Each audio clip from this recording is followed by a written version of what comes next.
J'étais allongée sur le canapé et le médecin guidait la sonde à ultrasons sur mon abdomen. Je voulais juste que tout aille bien. Mais soudain, le médecin s'est figé et m'a regardé avec horreur.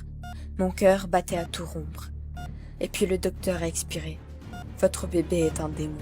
Mon cœur a chuté, mes yeux se sont tendus. Pas ça. Je n'avais même pas pensé à être enceinte avant. Au lycée, j'ai eu l'amour de ma vie, Hiro. Je pensais que rien ne pouvait nous séparer, mais ensuite, j'ai découvert qu'il me trompait. C'était un gros coup. Et je ne pouvais plus faire confiance aux hommes.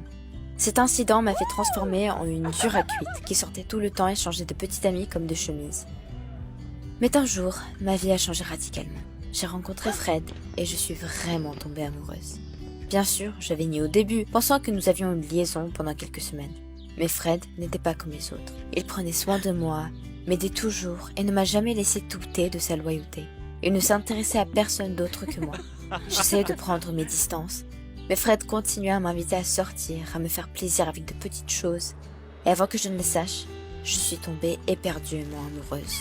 Ainsi, au lieu de quelques semaines, nous étions ensemble depuis 6 mois et je ne pouvais pas imaginer la vie sans Fred. C'est le seul qui m'a rendue vraiment heureuse. Après mes rendez-vous avec Fred, je sortais traditionnellement avec mon amie Lara. Nous allons à l'université ensemble et elle savait tout de moi. Et donc, le lendemain du jour où Fred et moi avons fêté notre semi-anniversaire, je suis allée au café avec Lara. Je lui ai raconté en détail que Fred m'avait fait la surprise d'un pique-nique au bord de l'eau. Il avait commandé ma cuisine italienne préférée et le meilleur vin. Et ensuite, alors que nous nous promenions, il a dansé avec moi sur les chants de musiciens de rue. C'était si romantique. Mais pendant la majeure partie de l'histoire, Lara m'interrompait. Elle faisait toujours ça. Elle demandait quel film Fred aimait, quel vin il buvait. J'ai arrêté d'y faire attention, il y a longtemps. Mais quand j'ai fini de parler, Lara a soudainement annoncé que Fred n'était pas du tout mon type. J'ai failli m'étouffer avec ce que j'avais entendu et je le regardais choquée. « Qu'est-ce que tu veux dire ?» Lara m'a dit que Fred était un coureur de jupons et que je n'étais qu'un jouet pour lui. Il m'aime pas. Ma mâchoire est presque tombée. Pourquoi penserait-elle ça? Fred n'est pas un trompeur. Mais Lara a continué à insister, disant que Fred s'enfuirait à la première occasion. Je n'en pouvais plus, j'ai crié à Lara de se taire. Fred et moi sommes ensemble depuis longtemps et nous nous aimons. À quoi Lara a ajouté que nous allions rompre de toute façon et est partie. Je suis si confuse. Qu'est-il arrivé à mon ami? Nous n'avions jamais eu de dispute avant. Et pourquoi Lara penserait-elle que Fred est un coureur de jupons? Je suis allée à l'université le lendemain, espérant me réconcilier avec Lara, mais elle était introuvable. Bizarre. Peut-être qu'elle était malade. J'ai marché pensivement vers mon casier et je me suis figée. C'était comme si quelqu'un avait crocheté la serrure. J'ai rapidement ouvert mon casier et ouf, toutes mes affaires étaient là. Mais mes yeux sont tombés sur une enveloppe blanche. Je ne me rappelle pas en avoir une. Il y avait une sorte de note dedans et un test de grossesse non utilisé. Je n'ai rien compris et j'ai rapidement lu la note. Quelqu'un me félicitait d'être enceinte. C'est quoi cette blague idiote? J'ai claqué mon casier et décidé de commander une pizza à la cafétéria. Mon plat préféré m'a toujours fait du bien. Mais dès que j'ai mangé une bouchée, j'ai failli vomir. C'est quoi ce délire? J'adore la nourriture italienne. Le mot dans mon casier et le test que j'avais trouvé me sont revenus à l'esprit. J'ai eu un frisson. Et si ce n'était pas une blague?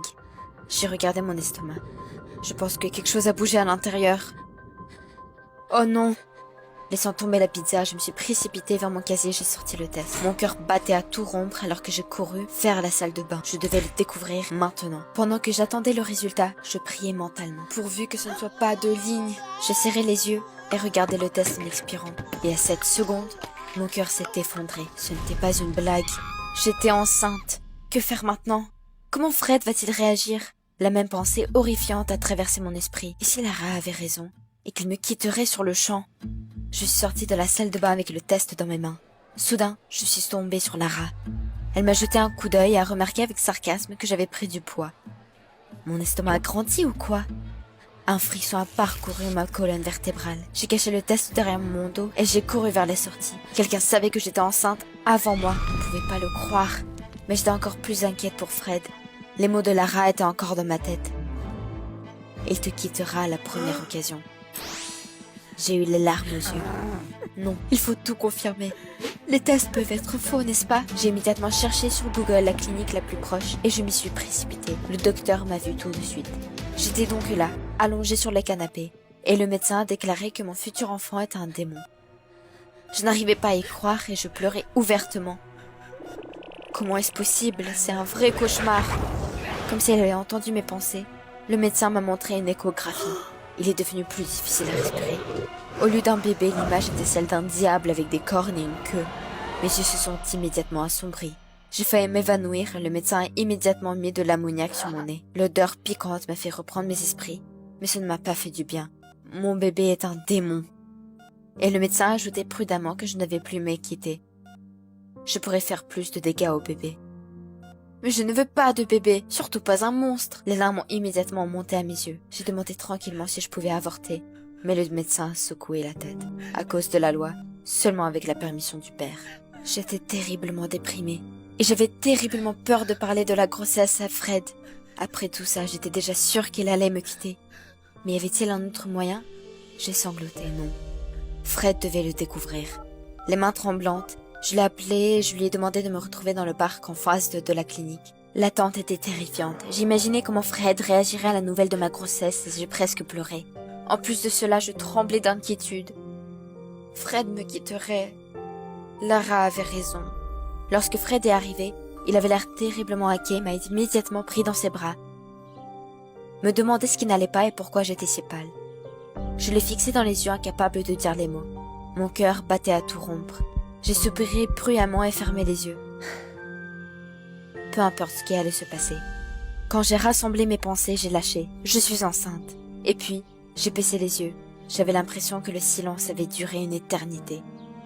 Mais Fred a soudainement soulevé mon visage par le menton et a dit doucement que c'était une merveilleuse nouvelle. Il souriait. Oh Fred, il y a plus. Notre bébé est un monstre. Fred s'est immédiatement figé et a demandé à nouveau. C'est une blague? Non Fred, ce n'est pas une blague. Le docteur m'a montré le scan. Notre bébé est un vrai démon. Je n'ai pas réalisé que je pleurais. Mais Fred a soudainement pris ma main fermement et m'a coupé la parole. Retournons à l'hôpital. J'ai demandé pourquoi, mais c'était comme si Fred ne me voyait pas. Il veut toujours avorter? J'ai encore sangloté. Fred a demandé pour une raison quelconque de nous emmener chez un autre médecin. Mais la réceptionniste m'a dit que ce n'était pas la façon dont il faut faire les choses. Mais Fred était persistant.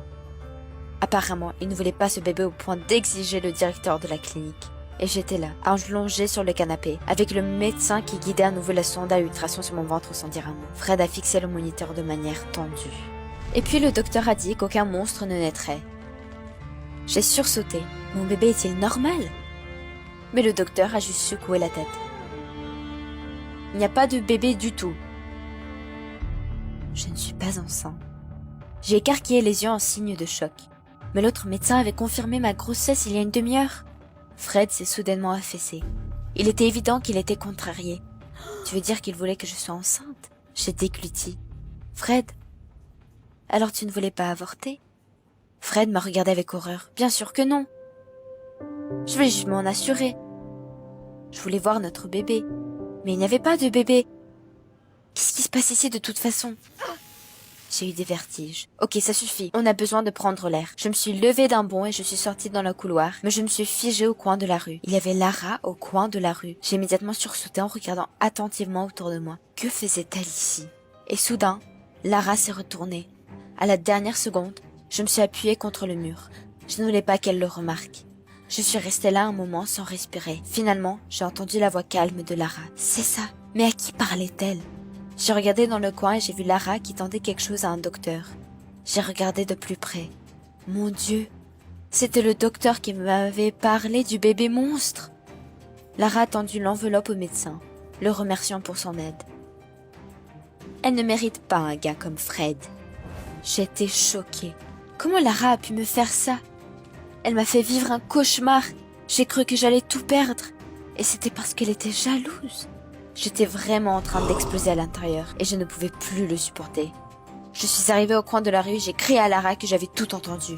Je m'attendais à des remords, mais Lara a fait un sourire malicieux et a dit que Fred était à elle maintenant de toute façon. Il m'avait larguée après la nouvelle du bébé monstre. J'ai voulu lui répondre, mais Fred est arrivé derrière moi et m'a serré doucement autour de la taille. Il n'a même pas regardé Lara. Il a juste dit « Je ne te quitterai jamais, jamais. tu es ma famille. Il n'a pas été effrayé par ma grossesse, au contraire. Fred m'a suggéré de penser à avoir un bébé aussi beau que moi. Ces mots m'ont fait chaud au cœur. On s'est souri et on regardait Lara rouge de colère. Fred s'est penché et m'a embrassé. Et à ce moment-là, tout ce qui était mauvais semblait disparaître. Rien que le baiser de Fred m'a rendue la plus heureuse du monde. Cette histoire vient de prouver qu'il était mon véritable amour. 1 an s'est écoulé depuis cet accident. Et maintenant, Fred et moi avons un bébé, Billy. Et c'est le plus beau bébé du monde. Pas du tout comme un monstre. Même s'il nous empêche parfois de dormir la nuit. Je n'en veux pas à Lara car, sans elle, nous n'aurions pas Billy. Mais j'ai choisi mes amis beaucoup plus soigneusement depuis. Un vrai ami ne ferait jamais rien pour te blesser. Vous aimez la vidéo? Inscrivez-vous et mettez un like. Soutenez la chaîne. Merci. Mes mains étaient étroitement liées et je tremblais de peur. Je devais sortir de sous-sol avant de me faire tuer. J'essayais de desserrer la corde, mais elle ne faisait que mordre plus fort dans mes mains. Et puis mon frère Randy m'a attrapé. J'ai avalé. Cela semblait être la fin. Et tout avait si bien commencé. Notre famille Smith était l'une des plus riches et des plus célèbres de la ville. Mes parents étaient toujours occupés par leurs affaires. Et moi, la fille unique, j'étais tout simplement ignorée. C'était comme si je n'existais pas pour eux. À cause de cela, j'avais beaucoup de complexes et de problèmes, et surtout avec mon estime de soi. Donc, j'étais très peu sûre de moi. Je n'avais pas de vrais amis et tout le monde ne me parlait qu'à cause de mes parents célèbres. Je n'y ai pas prêté attention jusqu'à ce que mes parents organisent un jour un événement caritatif à l'école. Une autre raison de discuter de leur importance. J'attendais une invitation, mais ils ne me l'ont jamais donnée. Ils m'ont simplement oublié, moi, la fille timide. Cette fois-ci, ça m'a touchée. J'ai pleuré toute la nuit et je ne pouvais pas dormir. Je ne voulais plus vivre comme ça. J'ai décidé de tout changer. J'avais besoin d'avoir confiance en moi. Avant d'aller me coucher, je me suis fixé un objectif. Demain, je deviendrai audacieuse. Par exemple, je séduirai un beau garçon et personne n'oserait penser que je suis une fille timide. Le matin, je me suis maquillée, j'ai mis une jupe courte et je suis allée à l'école. J'étais tellement inquiète que je n'ai pas remarqué qu'un homme étrange marchait avec assurance vers moi près de l'entrée de l'école. Nous nous sommes heurtés l'un à l'autre et je me suis immédiatement excusée, embarrassée. Waouh, c'était un beau garçon. Et puis, j'ai repris mes esprits. J'étais audacieuse. Avec un sourire, j'ai dit, aussi confiante que possible, « Salut beau gosse !»« Tu étais si pressé de m'inviter à sortir ?» Le gars m'a examiné. Tout le monde attendait qu'il me réponde. Il allait m'envoyer promener, c'est sûr. Et devant tout le monde, j'ai soudainement eu envie de disparaître. Mais au lieu de cela, il a souri. Je ne pensais pas que j'avais une sœur aussi effrontée. Ma mâchoire est tombée. Quelle sœur? Le type a immédiatement attrapé mon bras et m'a traîné à l'intérieur de l'école. Viens vite avec moi, je vais tout expliquer, a-t-il dit. 1 minute plus tard, nous étions dans les toilettes des hommes. Le gars avait à peine ouvert sa bouche que le principal a fait irruption dans la cabine. Il a commencé à crier que nous étions fous de nous cacher dans les toilettes. Mes oreilles ont brûlé et je suis immédiatement sortie en courant, suivie par mon prétendu frère. Pourquoi ce beau mec m'appelait-il sœur? Qu'est-ce qui se passe? Je me suis retournée pour exiger une explication, mais le type m'a simplement dit « Attends-moi à la sortie ce soir, après l'école ». Il a disparu au loin du couloir. J'ai pensé à lui toute la journée. Il était si beau. Ok, stop. J'étais amoureuse. Il était, genre, mon frère. Merde, je ne pouvais pas attendre de le rencontrer. Attendant à peine le soir, je suis sortie en courant de l'école, mais le gars n'était pas là. Il semblait qu'il ne viendrait pas, et j'étais une idiote naïve. Il était si beau, même s'il était bizarre. J'ai attendu un peu plus longtemps et je suis rentrée à la maison triste. Mes pensées s'emballaient. Je n'arrivais pas à me concentrer. J'ai failli être renversée par une voiture qui a fait une courbe et a freiné à côté de moi. La vitre avant s'est lentement abaissée et j'ai vu le même type au volant. Souriant, il m'a dit de monter à bord. J'ai hésité. Je ne suis jamais montée dans une voiture avec des inconnus. J'ai eu peur. Mais je me suis alors rappelé que je m'étais promise d'être audacieuse. Alors, en expirant, je me suis résolument assise sur le siège avant, à côté de lui. Nous sommes allés quelque part. Le type a tout de suite dit que ses paroles pourraient me choquer. Je me suis figée. Peut-être qu'il est aussi tombé amoureux de moi au premier regard? Mais il a expiré et a dit « Je m'appelle Andy Smith et je suis ton frère. J'ai regardé le gars en état de choc, ne croyant pas ses paroles. Qu'est-ce que c'est que cette absurdité? Puis Andy a soupiré et m'a tendu des documents. Je l'ai pris avec hésitation. Il était dit dans la sortie de l'hôpital que ma mère avait eu des jumeaux, un garçon et une fille. Mais les parents ont renié le garçon, Andy, car il avait des problèmes de santé. Le type a ajouté avec chagrin qu'il ne voulait tout simplement pas s'occuper de lui et dépenser de l'argent et du temps pour son traitement. J'y ai réfléchi. C'était difficile à croire, mais mes parents avaient toujours été égoïstes, intéressés uniquement par l'argent et la popularité. Cela ressemblait à la vérité. J'étais tellement désolée pour lui. Il a même pleuré un peu quand il me l'a dit. Soudain, j'ai été submergée par la haine et j'ai dit entre mes dents, « Il faut leur donner une leçon. » Andy a immédiatement ajouté, de la manière la plus douloureuse pour eux. Je lui ai demandé comment et il a continué. « Privons-les de leur argent. Ils ne peuvent pas vivre sans. » Quoi? Mais si on se fait repérer? Andy a juste souri et a dit qu'une fille aussi confiante pouvait tout faire. Son soutien m'a donné un second souffle. Et quand il a ajouté qu'avec l'argent volé, nous pourrions acheter tout ce que nous voulions, par exemple des vêtements cool, j'ai immédiatement accepté. On a convenu de se retrouver au café demain, après avoir volé quelques milliers de dollars à mes parents. Andy m'a ramené à la maison et nous nous sommes dit un chaleureux au revoir. J'étais encore un peu blessée qu'il soit mon frère parce qu'Andy me plaisait vraiment. Je suis restée assise dans ma chambre toute la soirée, inquiète, dubitatif et attendant que mes parents se couchent. Personne n'est venu me dire bonne nuit. J'ai ressenti un nouveau élan de haine et dès que leurs voix se sont éloignées, j'ai commencé à rôder. J'ai marché sur la pointe des pieds jusqu'à la chambre de mes parents et j'ai tourné la poignée de la porte sans respirer. Elle s'est ouverte avec un léger grincement. J'ai paniqué. Et s'ils se réveillaient? Mais mes parents ronflaient. Je me suis glissée derrière leur lit et je suis allée vers la commode. Le sac de ma mère était toujours là. Je l'ai eu. Mes mains tremblaient d'excitation.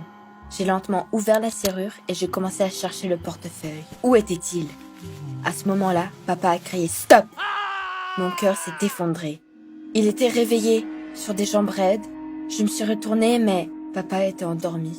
Mon Dieu, est-ce qu'il parlait dans son sommeil? Je devais me dépêcher. Dans la précipitation, j'ai allumé la lampe de poche de mon téléphone et l'ai braqué dans le sac. Le portefeuille. Je l'ai glissé sous mon bras et j'ai couru hors de la pièce sur la pointe des pieds, laissant maman penser qu'elle a perdu quelque part. Je n'ai pas pu dormir de la nuit et je suis allée à l'école très fatiguée. Quand je suis arrivée au café, Andy n'était pas là. J'ai commencé à m'inquiéter. Où était-il? Je suis restée assise pendant 1 heure en colère. Il semblait que cette fois, il ne viendrait vraiment pas. Je me dirigeais vers la porte quand Andy a fait irruption dans le café, s'excusant de son retard. Et puis, il a proposé de se racheter en allant au cinéma. D'abord, nous regarderions le film, puis nous irions faire du shopping et dépenserions tout l'argent avec de nouveaux vêtements. Mes yeux se sont illuminés. Bien sûr, j'ai accepté. Andy a dit qu'il avait déjà choisi un film pour nous. Kidnapping. Dans le film, il passait négligemment son bras autour de mon épaule et j'ai eu l'estomac noué à son contact. Mais ensuite, j'ai pensé qu'il l'avait probablement fait juste d'une manière fraternelle et que je rêvais. C'était mon frère tout de même. Après le film, on s'amusait à discuter de la fin quand soudain Andy a dit « Tu es si courageuse et si cool !» Tout comme l'héroïne du film. Mes joues ont brûlé à cette déclaration. J'avais besoin de lui montrer que j'étais vraiment une fille comme ça. Mais comment? Et puis, j'ai imaginé une scène du film où le personnage principal était kidnappé et où l'on demandait une rançon pour elle. Mais elle s'est comportée avec assurance et a repoussé les kidnappeurs. Et si? Faisons semblant d'être kidnappés, je me suis exclamée. L'idée semblait brillante. Et Andy m'a fait un clin d'œil et a accepté avec joie, en disant qu'il avait la sœur la plus cool et la plus brillante du monde. Ces mots ont réchauffé mon cœur. J'ai souri. L'enlèvement est une affaire sérieuse. J'écrirai un plan plus tard. J'ai dit avec confiance et sérieux. Nous avons passé le reste du temps à faire du shopping et je ne suis rentrée que le soir. Sur le chemin du retour, j'ai recommencé à douter. Les parents, bien sûr, m'agaçaient, mais n'était-ce pas trop d'organiser un enlèvement? Dans ma confusion, j'ai atteint la maison et soudain, j'ai entendu de la musique venant des fenêtres. Que se passait-il? Je voulais entrer, mais le nouveau garde du corps qui se tenait à l'entrée m'a dit d'un ton menaçant qu'il ne laissait entrer que les personnes figurant sur la liste. Dans ma confusion, j'ai donné mon nom, mais il ne figurait pas parmi les invités. C'était ma maison. Le garde ne l'a pas cru. Mince! Agacé, j'ai appelé mon père. Il n'a décroché que la 3e fois et m'a demandé brièvement pourquoi j'appelais. parce que je ne pouvais pas entrer dans ma propre maison. Bientôt, mes parents m'ont fait entrer. J'étais hors de moi, en colère, et j'ai crié qu'ils n'en avaient rien à faire à moi. Mais maintenant, tout allait changer. Mon frère, que vous avez abandonné, m'a aidé à devenir sûr de moi. Les parents ont fait semblant d'être surpris, se sont regardés, et ont dit qu'ils ne comprenaient pas de quoi je parlais. Ah, bien sûr. Menteur. J'ai couru dans ma chambre en larmes. J'en avais assez. Seule Andy me comprenait. Je me suis décidée et je lui ai écrit pour qu'elle me rejoigne à la maison dès que possible.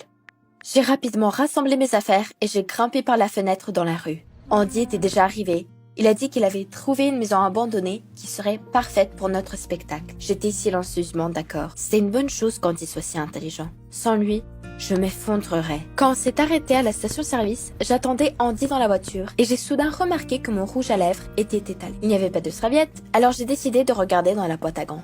Quand je l'ai ouvert, le permis de conduire d'Andy est tombé. Il était si drôle sur la photo. J'ai regardé de plus près et je me suis soudainement figée d'horreur. Son nom de famille n'était pas du tout Smith, mais Hanks. Il était né 2 ans plus tôt que moi, donc il ne pouvait pas être mon frère. Alors le rapport de l'hôpital était un faux? Ma gorge était sèche. Les mains tremblantes, j'ai pris mon téléphone et j'ai envoyé un SMS à ma mère pour lui dire que j'avais été kidnappée et j'ai envoyé la géolocalisation, puis j'ai rapidement remis le permis à sa place. À ce moment-là, Andy est revenu. Il m'a demandé avec surprise si j'allais bien, car j'avais l'air inquiète. J'ai forcé un sourire. Tout va bien. Nous sommes arrivés à la maison tard dans la nuit. Andy m'a encore demandé si j'allais bien. J'ai réalisé que j'avais besoin de détourner les soupçons de moi et j'ai immédiatement décidé de jouer le jeu avec lui. Eh bien Andy, j'ai oublié de te dire mon plan. Descendons au sous-sol, tu m'attaches et ensuite tu appelles mes parents par liaison vidéo. Et je me ferai passer pour une victime et dirai que je suis retenue pour une rançon. Nous leur dirons où mettre l'argent et ensuite je prétendrai que je me suis échappée et que je me suis enfuie et nous nous partagerons à nouveau l'argent. Andy a immédiatement repris courage et a accepté, a trouvé des cordes dans la maison et a commencé à m'attacher. Et puis, il a pris mon téléphone. Bon sang, je n'avais pas pensé à ça. Ma vision s'est brouillée. Je n'ai pas supprimé le message sur le kidnapping dans mon texto avec ma mère. J'espérais qu'il ne le remarquerait pas et qu'il allumerait la caméra tout de suite, mais... Andy s'est figé. Puis soudainement, elle a grogné avec colère. « Tu crois que tu peux t'en tirer comme ça ?» Elle a marché lentement vers moi. Je me suis mise à trembler de peur. « Tu es finie, petite sœur. » Andy m'a immédiatement attrapée et traînée dans la rue. J'ai essayé de résister, mais j'étais attachée. Andy m'a poussée dans le coffre de la voiture et a claqué la porte. Et tout est devenu noir. C'était la fin. Il a démarré le moteur, mais ensuite j'ai entendu les sirènes. « Hé, je suis là !» J'ai commencé à taper du poing sur les parois de la voiture et à crier. Le coffre s'est ouvert et un flic austère m'a aidé à sortir. Andy a été arrêté et j'ai poussé un soupir de soulagement. Cette horreur est terminée. Et soudain, mes parents jetaient leurs bras autour de moi. Ma mère a dit d'une voix tremblante qu'elle était très inquiète pour moi. Après mon texte, ils ont immédiatement appelé la police. Mon père a tristement admis que tout était de leur faute, car ils n'ont jamais fait attention à moi. Mais maintenant, tout allait changer. Ils étaient très fiers de moi, une fille gentille et courageuse. Ils m'ont demandé de leur pardonner. J'étais si heureuse de les entendre dire ça. Une semaine plus tard, Andy a été jugé. Il s'est avéré être un fraudeur en série qui n'a pas pu être attrapé pendant de nombreuses années. J'étais récompensée devant tout le monde pour avoir aidé à attraper un criminel. J'étais fière de moi, car j'ai compris que pour avoir confiance en soi, il n'est pas nécessaire de prouver quoi que ce soit à qui que ce soit. Il suffit de croire en soi et en sa force. En sortant du tribunal, je suis passée devant Andy, lui ai fait un clin d'œil et lui ai dit « Eh bien beau gosse, quand tu seras sorti, dans 10 ans, on ira encore au cinéma, mais je choisirai le film. » Vous avez aimé la vidéo? Abonnez-vous et mettez un like. Merci.